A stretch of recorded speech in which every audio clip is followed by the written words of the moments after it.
Malini Devi multi speciality hospital, Christian Peta, 5వ line, Kavali. Doctor Guttipati Malinidevi, MBBS, MS, OBGY, కాన్పులు మరియు గర్భకోశ వ్యాధి నిపుణులు.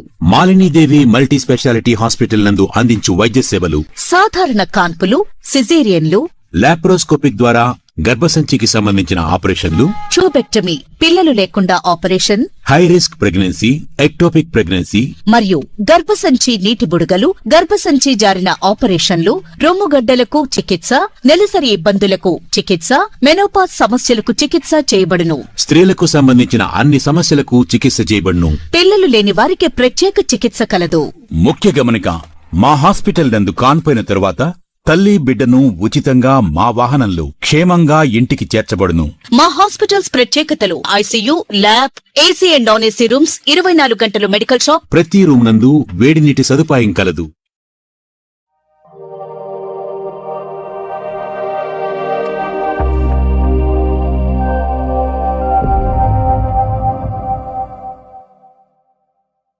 Welcome to CMD news. నా పేరు కామాక్షి.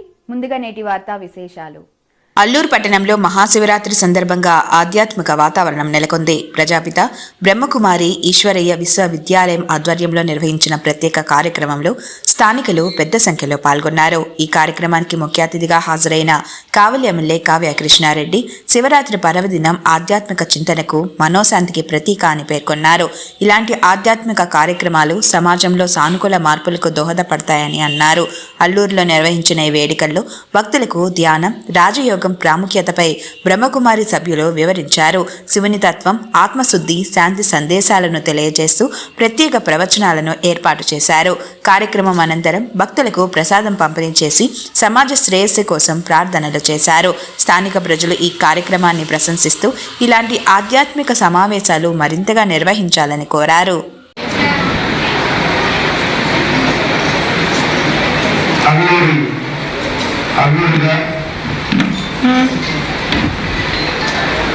నాకు ఆదరించి నన్ను ఎమ్మెల్యేగా గెలిపించిన అల్లూరు పర్వదినాన మీతో కలిసి కొద్దిసేపు కలిసి అదృష్టాన్ని కల్పించిన బ్రహ్మకుమారి సోదరులు నన్ను అందరికీ కూడా పేరు పేరున ధన్యవాదాలు తెలియజేస్తూ ఒక మంచి కార్యక్రమంలో పాల్గొంటుకునే అవకాశం కల్పించిన వారికి మరొక్కసారి ధన్యవాదాలు తెలియజేస్తూ ఒక పవిత్రమైన రోజు, జన్మదినం రోజు, శివపార్వత కళ్యాణం జరిగిన రోజు, శివతాండవం జరిగిన రోజు, ఈ సృష్టికి మూలమైనటువంటి శివుని యొక్క జన్మం అభివృద్ధిలో మీ అందరి సమక్షంలో జరుగుతుంటాం. నా పూర్వజన్మ సుకృతంగా భావిస్తూ మీ అందరికీ మరొకసారి ధన్యవాదాలు తెలియజేస్తున్నాను. 2 నిమిషాలన్నా, 2 నిమిషాలు. ఈ సృష్టి మేము రోజు రాజకీయాలు మాట్లాడుతూనే ఉంటాం. ఈ ఒక్కరోజు మీతో, మా చెల్లెమ్మలతో దైవభక్తి గురించి చెప్పి మాట్లాడుతున్నాం. ముఖ్యంగా సృష్టి చాలా గొప్పది. ఆ సృష్టిలో మానవ జన్మ చాలా గొప్పది. అన్ని జన్మల కన్నా ఉత్తమమైనటువంటి జన్మ మనకు అందించినటువంటి ఆ శివుడికి నిరంతరం మనం కృతజ్ఞతగా ఉండాలి. అదే మనిషి జన్మ యొక్క సార్థకత. సృష్టిలో మన అందరి జీవితాలతో పాటు మన దేవుడి జీవితాలు కూడా శివంతో ప్రారంభమైంది. శివం నుంచి శక్తి పుట్టింది, శక్తి నుంచి బిందువు పుట్టింది, బిందువు నుంచి నాదం పుట్టింది, నాదం నుంచి సదాశివం పుట్టింది, సదాశివం నుంచి పరమేశ్వరం పుట్టింది, పరమేశ్వరం నుంచి ఈశ్వరుడు పుట్టారు, ఈశ్వరుడు నుంచి రుద్రుడు పుట్టారు, రుద్రుడి నుంచి విష్ణువు పుట్టారు, విష్ణువు నుంచి బ్రహ్మ పుట్టారు, బ్రహ్మ నుంచి ఆత్మ పుట్టింది, ఆత్మ నుంచి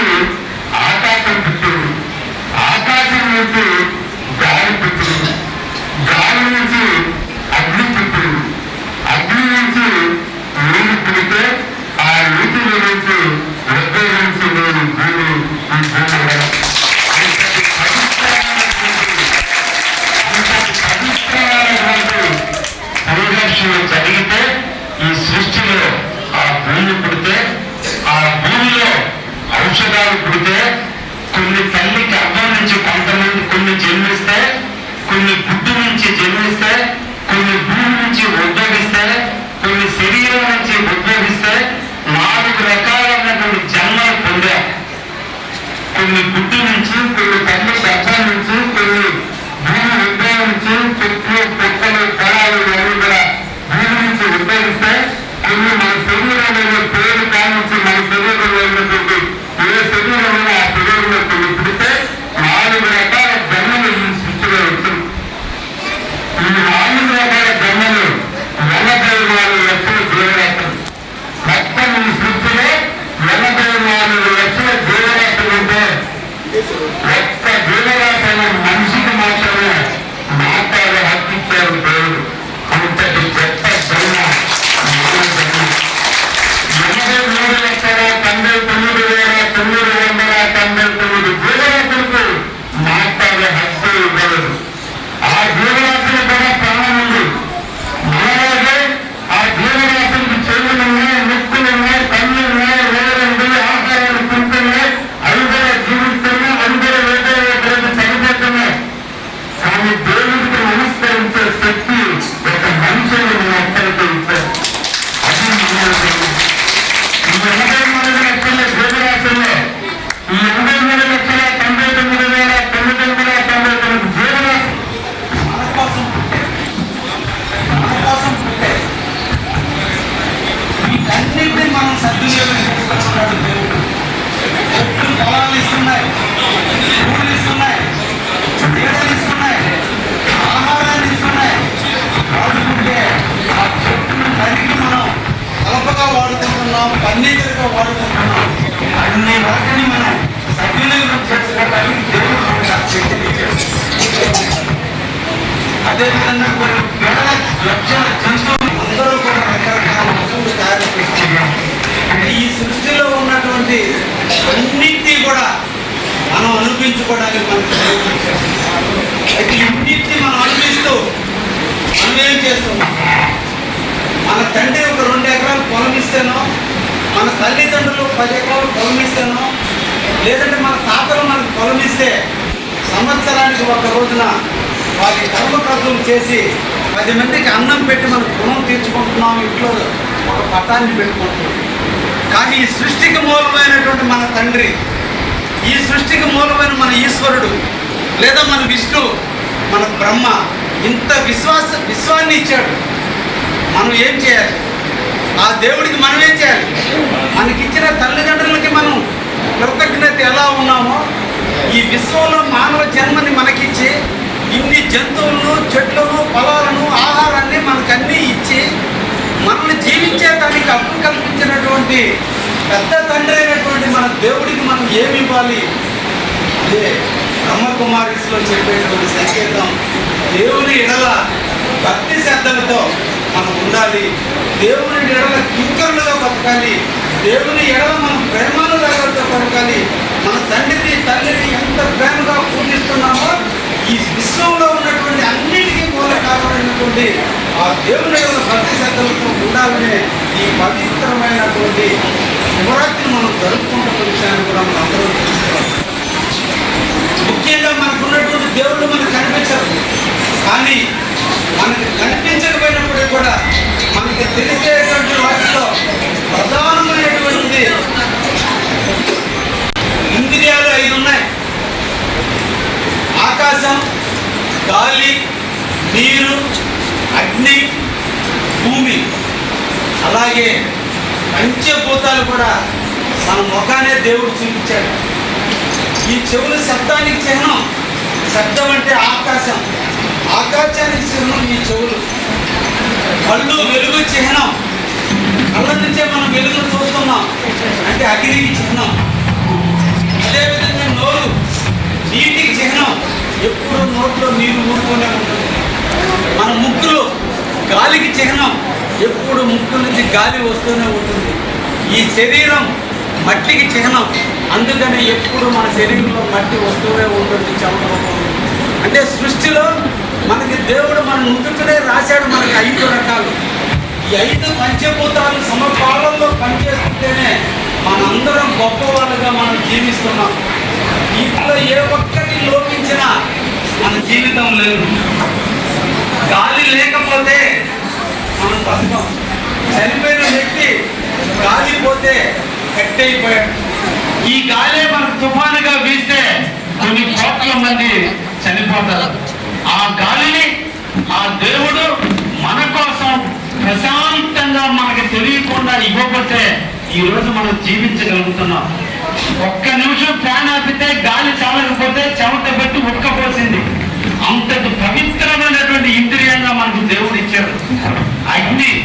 అగ్ని లేకపోతే, కళ్ళు లేకపోతే మనం చూడలేము.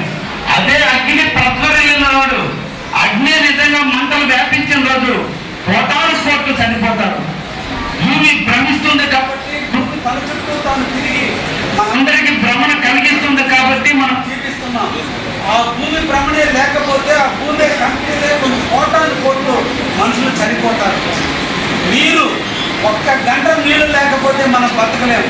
ఆ నీరే ఎక్కువై ప్రవాహంగా పరిగి మన మీద పడితే అదే కొన్ని కోట్ల చనిపోతుంది. అటువంటి ఇంద్రియాలను మనం ప్రేమించాలి. కాబట్టి అవే పంచభూతాలు. అందుకనే పంచభూతాలు లింగాలుగా మనకు దేవుడు చూపిస్తున్నాడు. అంటే వీటన్నిటిని మనం ప్రేరేపించాలి, ప్రకృతిని మనం ఆస్వాదించాలి, ప్రకృతిని అభిమానించాలి, ప్రకృతిని ఎప్పుడు కూడా నిరంతరం కూడా మనం దైవ చింతనలో ఉండాలి. కలియుగ వెంకటేశ్వర స్వామి ఆకారం. అందరూ తిరుమలకి పోతున్నాం, తిరుమలలో దేవుడిని దర్శించుకుంటున్నాం. తిరుమలలో దేవుడు ఎలా ఉంటాడో ఒక్కసారి మనం పరిశీలించుకోవాలి. అదేవిధంగా శివలింగం ఎలా ఉందో మనం పరిశీలించుకోవాలి. ఈరోజు శివరాత్రి రోజున శివలింగ ఉద్భవం మనిషి యొక్క లింగాకారంలో దేవుడు చూస్తే, ఆ శివలింగాన్ని చూసినప్పుడు ఈ సృష్టి రహస్యాన్ని తెలుసుకొని, ఈ సృష్టిలో మనిషిగా పుట్టిన నీ కర్తవ్యాన్ని నువ్వు తెలుసుకొని, నువ్వు దేవుని మీద ఎలా ప్రేమగా ఉండాలని చెప్పేదంటే ఈశ్వరుణ్ణి మనం లింగాకారంలో చూపించడం జరిగింది. అదేవిధంగా వెంకటేశ్వర స్వామిని మనం చూస్తే శంకు, ఎడం వైపున శంకు, కుడివైపున సుదర్శన చక్రం. సుదర్శన చక్రం ఎప్పుడు కూడా నీకు రక్షణ కవచంగా ఉంటుంది. ఎప్పుడు కూడా నీకు అన్ని విధాలుగా ఈ సృష్టిలో దేవుడు నీకు అండగా ఉన్నాడని చెప్పేదాన్ని సుదర్శన చక్రం. ఎడమవైపునటువంటి శంకు ఎప్పుడు కూడా విజయానికి చిహ్నం.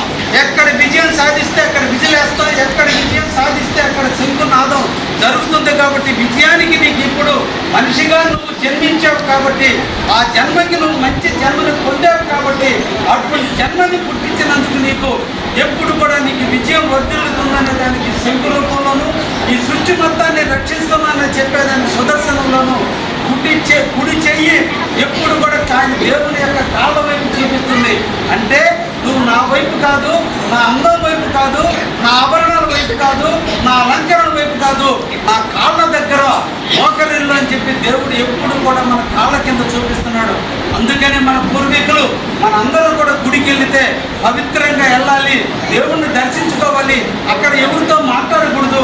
దేవుడి ఇంటిలో దేవుడి కోసం పోయిన మనందరం కూడా ముచ్చటించడాలు, సెల్ ఫోన్లు అన్నీ పక్కన పెట్టి 5 నిమిషాలనే దేవుడి మీద ప్రేమానురాగాలతో ఉండాలని ఆయన చేయి చూపిస్తే, అక్కడికి పోయి మనం కొబ్బరికాయ ఎందుకు కొడుతున్నామంటే, కొబ్బరికాయ కఠినత్వానికి చిహ్నమైనటువంటి మన కపాలాన్ని, మన తల యొక్క పురిని పగలగొట్టుకోలేదు కాబట్టి దేవుడి దగ్గర దానికి ప్రతిబింబంగా టెంకాయని కొట్టి అవి 2 ముక్కలైతే బ్రహ్మాండంగా పగిలిందంటే రేపు రోజు కూడా నా చనిపోయిన రోజు కపాల మోక్షాన్ని ప్రసాదించు దేవుడు అని కాంటేన్యానికి చిహ్నమైనటువంటి కొబ్బరికాయను కొట్టి, నా పుర్రికి బదులుగా కొబ్బరికాయను కొట్టి ఆయన యొక్క శటగోపురాన్ని, అంటే చెట్ట అంటే కాళ్ళ యొక్క దేవుని కాళ్ళు శటగోపురం పెట్టుకొని మనం వస్తున్నామంటే దేవుడికి కింకరంగా బతకమని.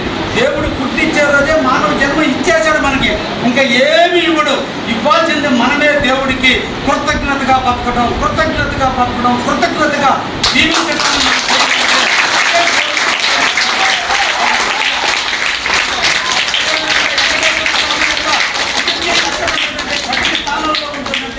ఆయన కూడా చెప్పాడు, అయ్యా నువ్వు ఈ చెయ్యి ఇక్కడ ఎందుకు పెట్టానంటే నీ జన్మస్థానం అది.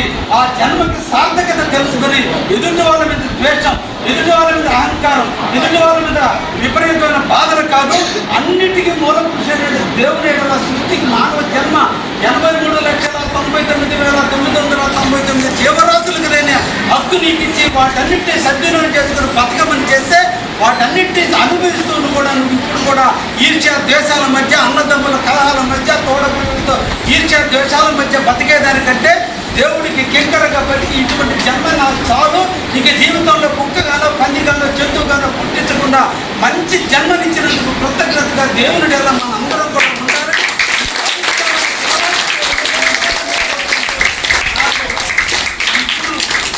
ఒక జన్మ, ఎందుకంటే నాకు మంచి భార్యనిచ్చింది ఈ ఊరు, నా బిడ్డలకి జన్మనిచ్చింది ఈ ఊరు, నాకు రాజకీయంగా భిక్ష పెట్టి ఎక్కడ లేని మెజార్టీ ఇచ్చిన ఈ ఊరు. ఎప్పుడు నా జన్మ ఉన్నంత కాలం ఈ ఊరికి కృతజ్ఞతగా ఉంటారని మీ అందరికీ కూడా